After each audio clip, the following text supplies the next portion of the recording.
Hey guys, what's up? Not much? That's good. Gonna be doing a quick update on the Seahorse tank and also going over just a few changes that's going to be made. This thing's been up and running since October-ish 2011. It went for quite a while with absolutely nothing in it, as you may know already from watching the progress of this thing. But yeah, Seahorse has been in here since August and are doing well. They've actually grown quite a bit. Pretty tame as well.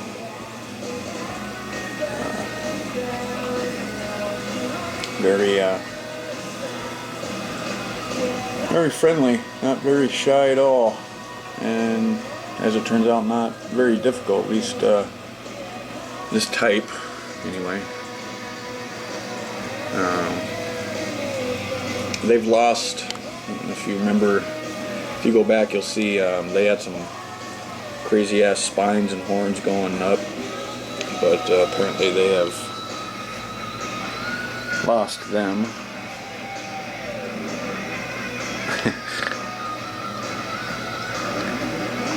They're very, very, very friendly.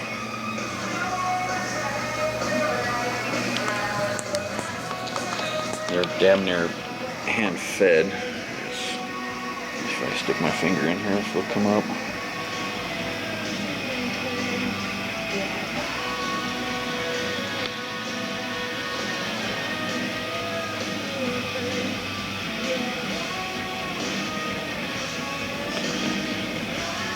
They're so used to being fed by the little baster that they really don't have any fear whatsoever. So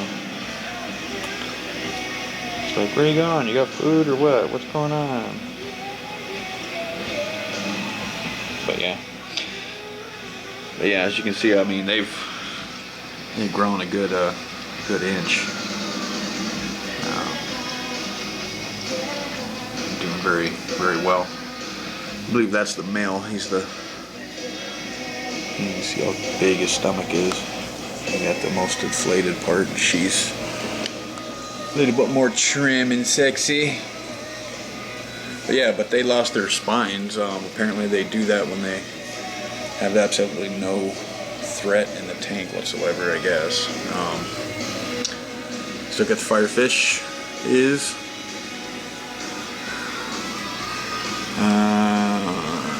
Porcelain crab, got one of those left. I think there's one more, and peppermint shrimps back there. And the yellow clown gooby is in here, probably hiding somewhere. There he is in the back. Sorry about the glare, but yeah. So I'm gonna be doing a little bit of overhauling on this. I'm gonna be putting a sump on the bottom here, just with a Cheap Ass Wally World Sterilite crate, or box, or bin, or whatever you want to call it. I got that poly filter just in case. I wasn't sure exactly how I was going to do this, if I was just going to go using a sock, or if I was going to do kind of a trickle thing with this, little 3-level tray, drill a bunch of holes, and use these drawers for, filter media, chemical media, rock rubble, what have you, and then, stick it there like that. Actually, probably like that, so it'll be easier to get to the drawers. But I don't know. We'll figure it out as we go. See how I'm gonna set it up. You can see there. That's the.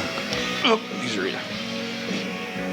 basically that's the sock holder there, and then I got the PF Nano for the shops, just the overflow to put onto here. The plan, basically, is going to be get these useless boxes out of here. I don't want to say they're useless, but they are now. The problem with these is there's a foam on this return side. There's a foam pad on the bottom that just constantly gets plugged up. It's pretty much like a pre-filter. that you would have to clean out like almost on a daily basis, but because of the way this is set up, it's a pain in the dick. So, you know, it just ended up over the while being a little bit of a pain. Skimmer's doing good. Aqua Sea, I mean, it's, you know, it kicks ass. It drains down in there. And you can see that gook is nasty. So, Refugium's doing good, but unfortunately, you know, it's getting buildup in it. You know, I'm pretty sure the Miracle Mud and the Fiji mud in there is pretty good. You know, as you can see, the cyano that's building up there and also on the tank everywhere. You know, it's just see all this diatom and stuff like that. I mean, there's not enough turnover going through this tank, even with 3 pumps on here. That pump that I took out, because that used to fit, or it still fits, but it was in there and it was basically feeding the chiller. That's the pump that feeds the chiller. So, but because that foam gets blocked up, but basically the pump sucks all the water out, so this ends up running dry. This pumps is what feeds the Refugium, hang on the back of Refugium. And then the pump in here feeds the Aqua Sea. So, and the problem is that, you know, each one has a different flow rate, and of course, you know, with buildup, you know, you got to clean them off. But you know, they start adjusting, so the actual use of these skimmer boxes that are supposed to, you know, skim the water off and keep the surface clear, that you can see is you know, not working. It fails because these things you have to constantly adjust because of the different flow rates. You know, and if you get one wrong and then this one drains out and sucking air, and if you adjust this one and this one, so you're going back and forth. So fuck that. I'm going to set it up so hopefully the plan is going to be when this thing, that chiller's going to come off of there, this is going to fit up, you know, basically on there like that. Overflow is going to be in the corner, come down, drain in there, either into that makeshift trickle box or just a sock. You know, I mean, I got a bunch of socks, so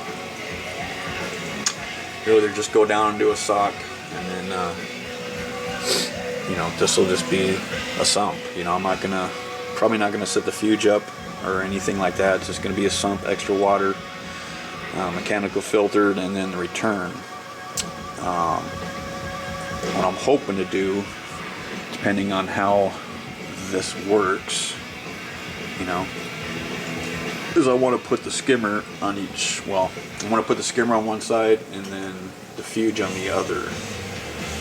So it'll still have, you know, Refugium action, it'll still have skimmer action, but everything's taking place in here, you know, heaters, everything, just to get everything off the tank and into here. And then, you know, have a pretty good return pump, which I'm probably going to use my Eheim. I think that's a 1280. It's like 318 gallons an hour. And then I'll probably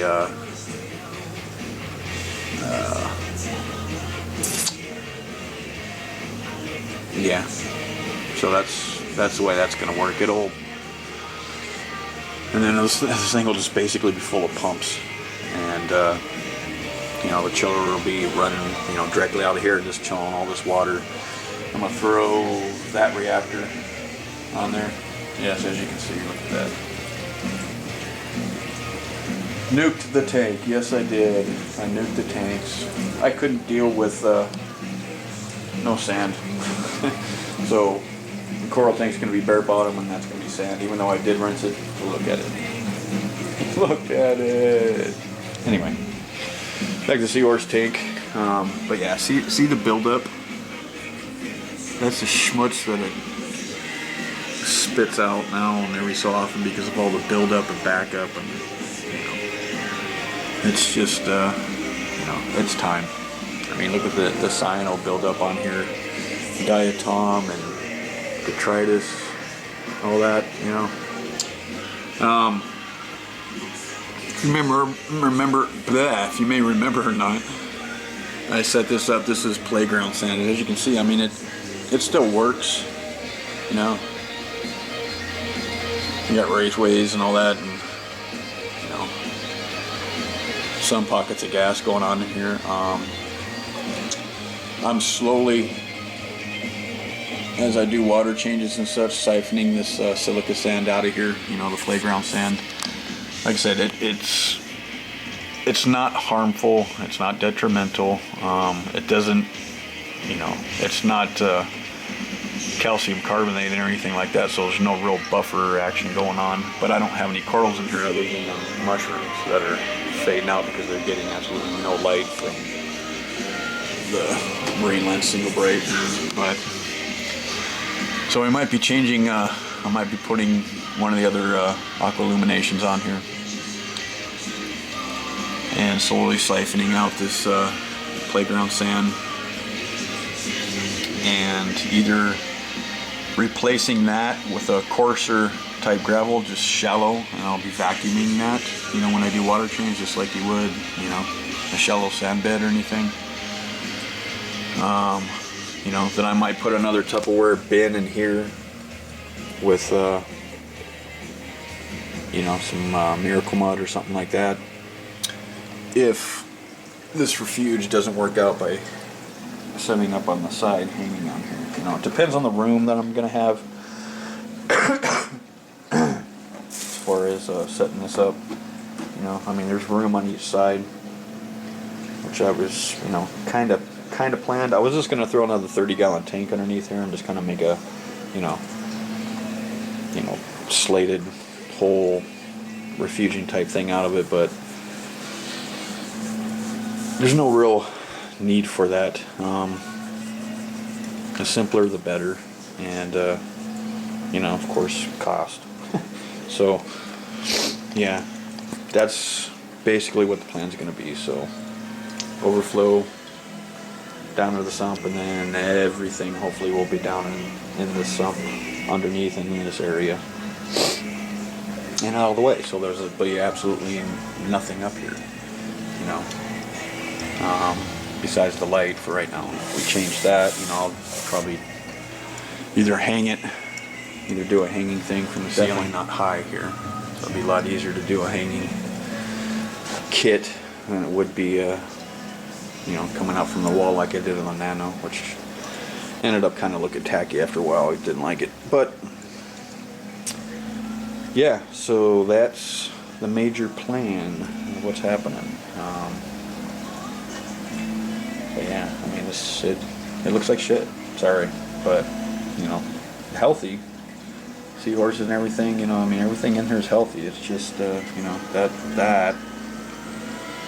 it drives me nuts. I can't have that, you know, and I've come so accustomed to having tanks now with either a sump or, you know, a whole-fledged refuge or, you know, remote 55-gallon, you know, I've come so accustomed to that, and they work so well that there's no reason to incorporate or not incorporate that into this.